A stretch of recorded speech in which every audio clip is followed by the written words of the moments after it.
அனைவருக்கும் வணக்கம். நான் Maheswari. Welcome to Tamil mom portfolio.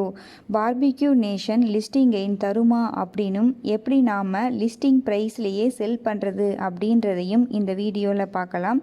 உங்களுக்கு பார்பிக்யூ நேஷன் அலாட் ஆகியிருந்துச்சு அப்படின்னா கண்டிப்பாக இந்த வீடியோ பாருங்கள். இந்த ஐபிஓ அப்ளை பண்ணுறவர்கள் 2 கேட்டகரியாக இருக்கலாம். ஒருத்தர் லாங் டேர்முக்கு ஹோல்ட் பண்ணுறதுக்காக வச்சுருக்கலாம், இன்னொருத்தர் லிஸ்டிங் கெயினுக்காக அப்ளை பண்ணியிருந்திருக்கலாம். லாங் டேர்ம் ஹோல்ட் பண்ண வச்சுருந்தவர்களுக்கு எந்த ஒரு ப்ராப்ளமும் கிடையாது. ஸோ லாங் டேர்ம் தான் ஹோல்ட் பண்ணியிருக்க போகிறாங்க. லிஸ்டிங் கெயினுக்காக அப்ளை பண்ணியவர்களுக்கு இப்போ இந்த ஐபிஓ லிஸ்டிங் கெயின் கிடைக்குமா அப்படின்றத பார்க்கலாம். ஃபஸ்ட்டு நாம் லிஸ்டிங் கெயின் கிடைக்கணும் அப்படின்னா புரோக்கர்ஸ் எப்படி ரெக்கமெண்டேஷன்ஸ் பண்ணியிருக்காங்க அப்படின்றத பார்க்கணும். எல்லா புரோக்கர்ஸும் ஒரே மாதிரி ரெக்கமெண்டேஷன்ஸ் கொடுக்கல. சில புரோக்கர்ஸ் சப்ஸ்கிரிப்ஷன் பண்ணலாம் அப்படின்ற மாதிரியும், சில brokers apply at your own risk அப்படின்ற மாதிரியும், சில புரோக்கர்ஸ் அவாய்ட் பண்ணுங்க அப்படின்ற மாதிரியும் சொல்லியிருக்காங்க. ஸோ புரோக்கர்ஸ் ரெக்கமெண்டேஷன்ஸ் பொறுத்த வரைக்கும் நம்மளால் ஒரு ஃபைனல் டெசிஷன் வர முடியல, மிக்சடாக தான் இருக்குது. நெக்ஸ்ட்டு பார்த்திங்கன்னா கிரே மார்க்கெட் ப்ரீமியம். கிரே மார்க்கெட்டில் எவ்வளோ ப்ரீமியமில் ட்ரேட் ஆகுது அப்படின்றத வச்சும் நாம் லிஸ்டிங் கெயின் எவ்வளோ கிடைக்கும் அப்படின்னு சொல்லி ஒரு எக்ஸ்பெக்ட் பண்ண முடியும். பட் பார்பிக்யூ நேஷன் கிரே மார்க்கெட்டில் ட்ரேட் ஆகவே இல்லை. ஸோ கிரே மார்க்கெட் ப்ரீமியம் நன். நெக்ஸ்ட்டு டிமாண்ட் எப்படி இருக்குது, சப்ஸ்கிரிப்ஷன் எவ்வளோ டைம்ஸ் ஆகியிருக்கு அப்படின்றத பார்க்கணும். பார்பிக்யூ நேஷன் சப்ஸ்கிரிப்ஷன் ஆனது ஓவராலாக டோட்டலாக 6 டைம்ஸ் சப்ஸ்கிரிப்ஷன் ஆகியிருக்கு. ஸோ இதை நம்ம ஒரு கன்சிடரேஷனாக எடுத்துக்கலாம். நெக்ஸ்ட்டு செகண்டரி மார்க்கெட் கண்டிஷன்ஸ் எப்படி இருக்குது அப்படின்றத பார்க்கணும். ஏன்னா செகண்டரி மார்க்கெட் கண்டிஷன் நல்லா அப் ட்ரெண்டில் இருந்தால் தான் நிறைய பையர்ஸ் இருப்பாங்க செகண்டரி மார்க்கெட்டில். ஸோ அதனால லிஸ்டிங் கெயின் கிடைக்கும். ஸோ 5ஆம் தேதி பார்த்தீங்கன்னா செகண்டரி மார்க்கெட் ரொம்ப டவுன் தான். ஸோ 6ஆம் தேதி எப்படி இருக்குது அப்படின்றத பொறுத்தும் அடுத்த நாள் 7ஆம் தேதி தான் பார்பிக்யூ நேஷன் லிஸ்டிங் டே. ஸோ 7ஆம் தேதி எப்படி இருக்கும், லிஸ்டிங் எப்படி இருக்கும் அப்படின்ற மாதிரி எக்ஸ்பெக்ட் பண்ண முடியும். ஸோ 5ஆம் தேதி டவுன் அப்படின்றனால நான் செகண்டரி மார்க்கெட் கண்டிஷன் டவுன் அப்படின்ற மாதிரி எடுத்திருக்கேன். ஸோ இப்போ நாம் இந்த பார்பிக்யூ நேஷன் சப்ஸ்கிரிப்ஷன் ஸ்டேட்டஸை வச்சு லிஸ்டிங் கெயின் கிடைக்குமா இல்லையா அப்படின்ற மாதிரி ஒரு ப்ரிடிக்ஷன் பண்ணலாம். ஆல்ரெடி லிஸ்ட் ஆன 6 ஐபிஓட சப்ஸ்கிரிப்ஷன் ஸ்டேட்டஸும் எப்படி லிஸ்ட் ஆச்சு அப்படின்றதையும் நான் இதில் மென்ஷன் பண்ணியிருக்கேன். இதை வச்சு நம்ம ஒரு கெஸ் பண்ண முடியும். நசாரா பார்த்திங்கன்னா 175 டைம்ஸ் சப்ஸ்கிரிப்ஷன் ஆச்சு, ஓவர் சப்ஸ்கிரிப்ஷன் ஆச்சு. ஸோ லிஸ்ட் ஆனது 75% ப்ரீமியமில் லிஸ்ட் ஆச்சு. ஸோ இது சூப்பர். நெக்ஸ்ட்டு சூரியோதயா பார்த்தீங்கன்னா 2.37 டைம்ஸ் தான் சப்ஸ்கிரிப்ஷன் ஆச்சு. லிஸ்ட் ஆனது 4% டிஸ்கவுண்ட்டில் லிஸ்ட் ஆச்சு. நெக்ஸ்ட்டு கல்யாண் 2.61 டைம்ஸ் சப்ஸ்கிரிப்ஷன் ஆச்சு. லிஸ்ட் ஆனது 12% டிஸ்கவுண்ட்டில் லிஸ்ட் ஆச்சு. கிராஃப்ட்மேன் 3.8 டைம்ஸ் ஓவர் சப்ஸ்கிரிப்ஷன் ஆச்சு. லிஸ்ட் ஆனது 10% டிஸ்கவுண்ட்டில். நெக்ஸ்ட் லக்ஷ்மி ஆர்கானிக்ஸ் பார்த்தீங்கன்னா 106 டைம்ஸ் சப்ஸ்கிரிப்ஷன் ஆச்சு, ஓவர் சப்ஸ்கிரிப்ஷன் ஆச்சு. லிஸ்ட் ஆனது 20% ப்ரீமியமில். அனுபவம் பார்த்தீங்கன்னா 44 டைம்ஸ் ஓவர் சப்ஸ்கிரிப்ஷன் ஆச்சு, பட் லிஸ்ட் ஆனது 4% டிஸ்கவுண்ட்டில். ஸோ இந்த சப்ஸ்கிரிப்ஷன்லாம் வச்சு பார்க்குறப்ப பார்பிக்யூ நேஷன் 6 டைம்ஸ் தான் ஓவர் சப்ஸ்கிரிப்ஷன் ஆகியிருக்கு.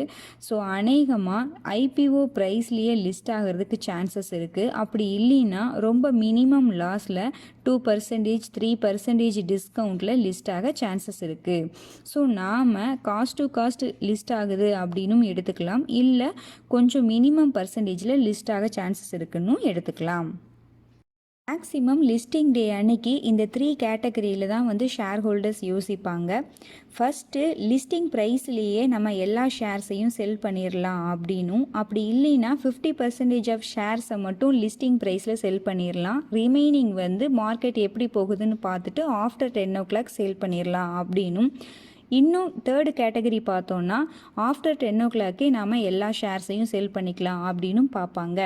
ஸோ இந்த ப்ரீ செஷனில் லிஸ்டிங் ப்ரைஸ்லேயே ஹோலாக செல் பண்ணணும் அப்படின்னு நினைப்பவர்கள் இது பார்த்திங்கன்னா 30 ஷேர்ஸ் தான் ஒரு லாட்டு. ஒருத்தருக்கு கண்டிப்பாக 30 ஷேர்ஸ் அலாட் ஆகியிருந்திருக்கும்.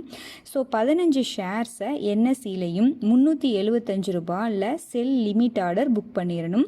15 ஷேர்ஸை 375 ரூபாயில் பிஎஸ்சியில் செல் லிமிட் ஆர்டர் புக் பண்ணிடணும். ஸோ இப்படி புக் பண்ணணும் அப்படின்னா எவ்வளோல லிஸ்ட் ஆனாலும் நமக்கு அந்த ப்ரைஸில் நம்மளோட ஷேர்ஸ் வந்து செல் ஆகிடும்.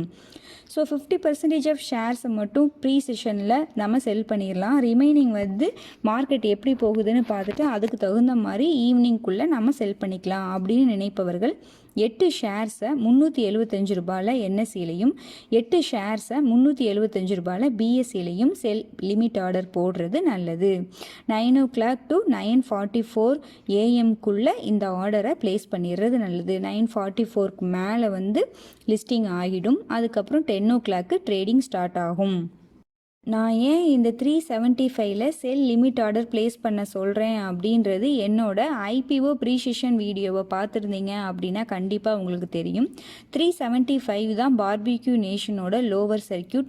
ஸோ லோவர் சர்க்கியூட்டில் செல் லிமிட் ஆர்டர் நம்ம ப்ளேஸ் பண்ணணும் அப்படின்னா தான் கம்பல்சரியாக நம்மளோட எல்லா ஷேர்ஸுமே லிஸ்டிங் ப்ரைஸ்லேயே செல் ஆகிடும். ஸோ நீங்கள் இன்னும் நான் என்னோட ப்ரீ ஐபிஓ செஷன் வீடியோஸ் பார்க்கல அப்படின்னா தயவு செஞ்சு அந்த வீடியோவை பாருங்கள். அப்போ தான் உங்களுக்கு இப்போ நான் ஏன் அந்த வந்து லோவர் சர்க்கியூட்டில் செல் லிமிட் ஆர்டர் ப்ளேஸ் பண்ண சொல்கிறேன் அப்படின்றது புரியும். ஒன்ஸ் அந்த வீடியோவை பார்த்துட்டு அதுக்கப்புறம் இந்த வீடியோவையும் பார்த்தீங்க அப்படின்னா இனி ஃப்யூச்சரில் எந்த ஒரு ஐபிஓவும் லிஸ்டிங் கெயின் கிடைக்குமா அப்படின்ற டவுட்டும் உங்களுக்கு வராது. அது மட்டும் இல்லாமல் எப்படி லிஸ்டிங் ப்ரைஸ்லேயே நாம் செல் பண்ணுறது அப்படின்ற டவுட்டும் இனி உங்களுக்கு ஃப்யூச்சரில் எப்போவுமே வராது. அந்த 3 வீடியோஸோட லிங்க்கும் நான் டிஸ்கிரிப்ஷன் பாக்ஸில் கொடுக்குறேன். ஸோ அந்த வீடியோவை பார்த்து தெரிஞ்சுக்கோங்க. ஸோ நெக்ஸ்ட்டு தேர்டு கேட்டகரியில் இருப்பவர்களுக்கு எந்த ஒரு பிரச்சனையும் கிடையாது. ஸோ லிஸ்டிங் கெயின் கிடைக்குமா இல்லையா அப்படின்றது 9:44க்கு எவ்வளோல ஓப்பன் ஆகுது அப்படின்றத பார்த்தாலே தெரிஞ்சிடும். ஸோ 10 o'clock மேலே செல் பண்ணுறதா, உடனே செல் பண்ணுறதா, இல்லை வெயிட் பண்ணி ஈவினிங் வரைக்கும் வெயிட் பண்ணி செல் பண்ணுறதா அப்படின்ற டெசிஷனை எடுத்துக்கலாம். இந்த மாதிரி கன்ஃபியூஷன்ஸ்லாம் வராமல் இருக்கணும் அப்படின்றதுக்காக தான் நாம் எப்போவுமே ஐபிஓ அப்ளை பண்ணுறப்ப அந்த கம்பெனி பற்றிய ஃபுல் டீட்டெயில்ஸையும் ஃபண்டமெண்டல்ஸ் நல்லா இருக்கா அப்படின்றதையும் தரோவாக செக் பண்ணிவிட்டு அப்ளை பண்ணுறோம். இருந்தாலும் ஏதாவது ஒரு ஐபிஓ ஏதாவது ஒரு கம்பெனி இது மாதிரி நம்மளை வந்து ஒரு கன்ஃபியூஷன்ஸில் விட்டுரும். ஸோ அதுக்காக தான் இந்த வீடியோ. இனி எந்த ஒரு ஐபிஓ அப்ளை பண்ணுறோம் அப்படின்னாலும் நாம் இதே ஸ்ட்ராட்டஜியை ஃபாலோ பண்ணினோம் அப்படின்னா நம்மளால் ஈஸியாக ஒரு ஃபைனல் டெசிஷனை எடுக்க முடியும். ஓகேங்க, என்னோட ஃபைனல் வியூ அப்படின்னு பார்த்தோன்னா, சப்போஸ் நான் வந்து பார்பிக்யூ நேஷன் அப்ளை பண்ணி எனக்கு அலாட் ஆகியிருந்துச்சு அப்படின்னா நான் என்ன டெசிஷன் எடுப்பேன் அப்படின்றத சொல்கிறேன். மேபி இது தப்பாகவும் சான்சஸ் அதிகமாக இருக்குது. என்னை பொறுத்த வரைக்கும் லிஸ்டிங் கெயின் கிடைக்கிறது ரொம்ப ரொம்ப கஷ்டம். ஸோ நான் என்ன பண்ணுவேன், லிஸ்டிங் ப்ரைஸ்லேயே செல் பண்ண தான் விரும்புவேன். ஸோ 15 ஷேர்ஸை என்எஸ்சிலையும் 15 ஷேர்ஸை பிஎஸ்சிலையும் செல் லிமிட் ஆர்டர் ப்ரீ செஷன்லேயே நான் ப்ளேஸ் பண்ணிடுவேன். எவ்வளோக்கு லிஸ்ட் ஆகுதோ அதுக்கே என்னோட எல்லா ஷேர்ஸும் செல் ஆகிடும். ஓகேங்க, இந்த வீடியோ உங்களுக்கு யூஸ்ஃபுல்லாக இருந்துச்சு அப்படின்னா லைக் பண்ணுங்கள், கமெண்ட் பண்ணுங்கள். உங்களோட ஃப்ரெண்ட்ஸ் யாருக்காவது பார்பிக்யூ நேஷன் அலாட் ஆகியிருந்துச்சு அப்படின்னா அவர்களுக்கு இந்த வீடியோவை ஷேர் பண்ணுங்கள். அண்ட் நம்ம சேனலை சப்ஸ்கிரைப் பண்ணுங்கள். நம்மளுடைய டெலகிராம் சேனல்லையும் ஜாயின் பண்ணிக்கோங்க. நன்றி, வணக்கம்.